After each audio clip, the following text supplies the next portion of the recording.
According to the CDC, over 11.2% of American adults reported dealing with anxiety, and 4.7% reported feeling consistently depressed. In another survey put out by the CDC, 7.6% of Americans above 12 years old reported feeling depressed in the past 2 weeks, and only 35% of those people had seen health professionals about it. Between 1999 and 2014, the United States has seen a 24% increase in suicide rates. This is clearly not an uncommon issue in America, yet the stigmas surrounding mental health continue to be fairly negative. Why is that? To answer that question, we have to look at the root of the problem, which stretched all the way back to the 1800s with the asylum reform movement.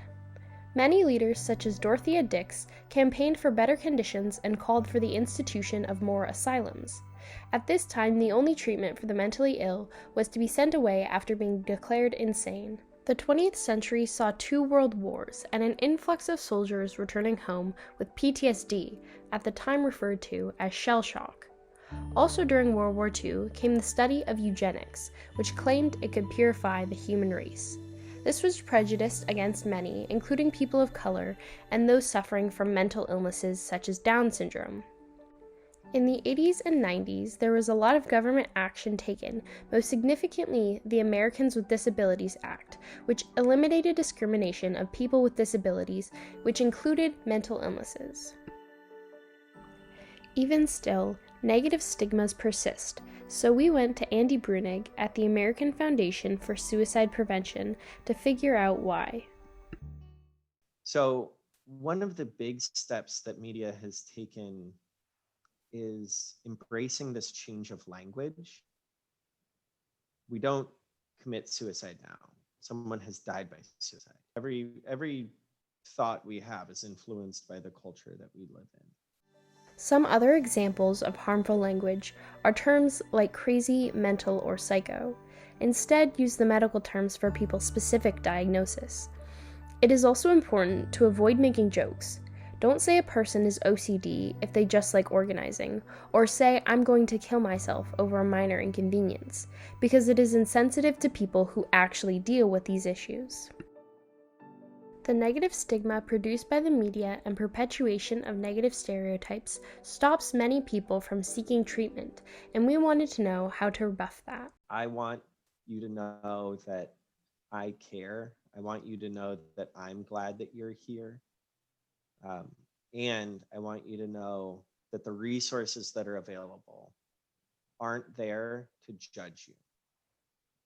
Your teacher isn't going to judge you if you take them to the side and say, I'm having trouble with thoughts of suicide. Your counselor at school isn't going to get you in trouble if you express that to them. During this global pandemic, mental health has seen a major change in the way that it is treated.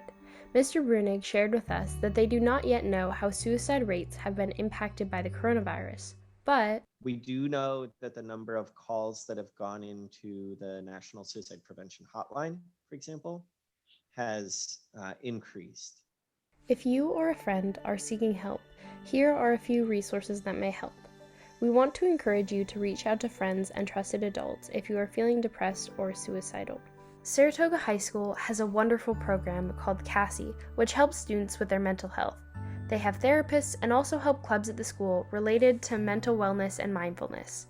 If you or a friend are interested in Cassie therapy, reach out to your guidance counselor or fill out the form on the SHS website.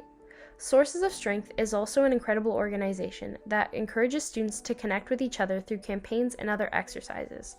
We reached out to the president, Tabitha Hume, who let us know that students can help each other by being open-minded to how others are feeling and understand that right now is the most important time to support one another than ever. So reach out to your friends and family, but be aware that the language you use is important. And always remember to be kind to one another.